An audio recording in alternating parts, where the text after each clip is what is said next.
నోరు మంచిదైతేనంట ఊరు మంచిదవుతుందంట. నోరు సరిగా లేకపోతే గనక ఊరు కూడా మన పట్ల సరిగా ప్రవర్తించదు.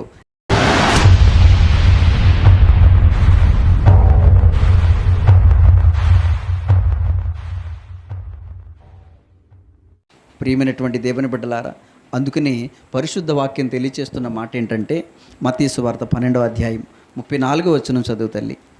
సర్పసంతానమా, మీరు చెడ్డవారయ్యుండి ఎలాగూ మంచి మాటలు పలకగలరో ఇప్పుడు ఆలోచన చేయండి. చెడ్డ మాటలు పలికేటువంటి వారు, రెండు అర్థాలనిచ్చేటువంటి మాటలు పలికేటువంటి వారు, వక్ర బుద్ధి కలిగినటువంటి వారు, ఒకరు ఒకలా మాట్లాడి దాని అర్థం వేరేలా వచ్చేటువంటి విధంగా మాట్లాడేటువంటి వారు, సరైనటువంటి మాటలో విధానం సరిగా లేనటువంటి వారు, దురుద్దేశముతో మాట్లాడేటువంటి వారు, హృదయాంతరంగములో చెడు స్వభావాన్ని ఉంచుకొని వక్రంగా మాట్లాడేటువంటి వారు, వ్యంగ్యంగా మాట్లాడేటువంటి వారు ఎవరి సంతానమమ్మా? సర్ప సంతానం. దేవుని సంతానమైనటువంటి వారు, దేవుని బిడలైనటువంటి వారు చాలా చాలా గౌరవప్రదమైనటువంటి భాషను ఉపయోగించాలి.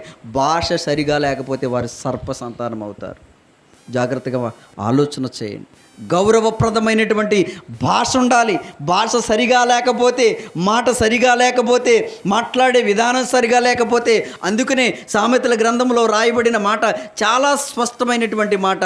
ఒక స్త్రీని చూచినప్పుడంట ఏమని మొదట సంబోధించాలంటే, నీవు నా చెల్లివిని, నా అక్కవిని, నా సహోదరివిని అని సంబోధించాలంట. మొదటి మాట.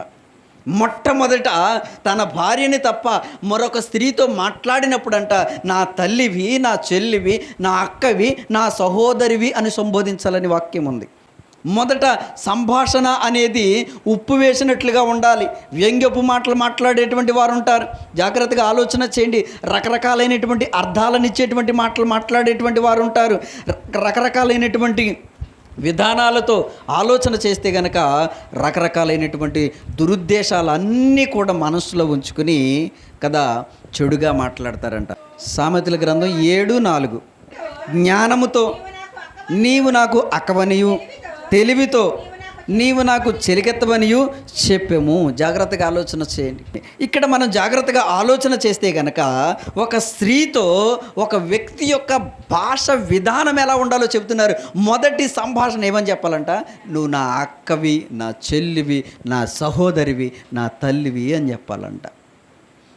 భాష సరిగా లేకపోతే ఈరోజు క్రైస్తవ జీవితంలో కూడా చాలామంది దేవుని నమ్ముకున్నటువంటి వారు సరిగా మాట్లాడటం లేదు. వ్యంగ్యపు మాటలు, రెండు అర్థాలను ఇచ్చేటువంటి మాటలు ఈ రోజుల్లో చాలా దారుణం అండి. ఇవేవో కొత్తగా వచ్చిన ఆటో పంచులు అంట. ప్రతిదానికి కూడా కౌంటర్స్. ఒక్కరు కూడా సరైనటువంటి సమాధానం చెప్పట్లేదు. ఒక్కరు కూడా సరైనటువంటి మాట విధానం ఒక్కరిలో కూడా సరిగా ఉండట్లేదు. ఇది దేవుని వాక్యానికి విరుద్ధమైనటువంటి భాష. జాగ్రత్తగా ఆలోచన చేయండి. దేవుని బిడ్డలు చాలా గౌరవప్రదమైన భాష మాట్లాడాలి. ఇతర వ్యక్తుల దగ్గర మాట్లాడేటప్పుడు చాలా చాలా జ్ఞానంతో మంచి భాష మాట్లాడాలి. జాగ్రత్తగా ఆలోచన చేస్తే గనక పాపమునకు ప్రేరేపించేటువంటి మాటలు, పాపమునకు పరిగెత్తించేటువంటి మాటలు, ఒక పురుషుడు పాపములో పడిపోవటానికి కారణమయ్యేటువంటి మాటలు, దేవునికి దూరం అయ్యేటువంటి మాటలు మాట్లాడుతూ ఉన్నట్లుగా ఇక్కడ మనం స్పష్టంగా చూస్తూ ఉన్నాం. అందుకనే దేవుని పరిశుద్ధ వాక్యం ఏం తెలియచేస్తుందంటే, పాపులు నిన్ను ప్రేరేపించగా ఒప్పకము అని ఉంటుంది. సామెతలు 1:10. నా కుమారుడా, పాపులు నిన్ను ప్రేరేపింపగా ఒప్పకము అని రాయబడి ఉంది. అందుకని ఇంకో మాట రాయబడుతుంది సామెతలు 5:3లో. ఏమని రాయబడింది? 3:4 కూడా చదవండి.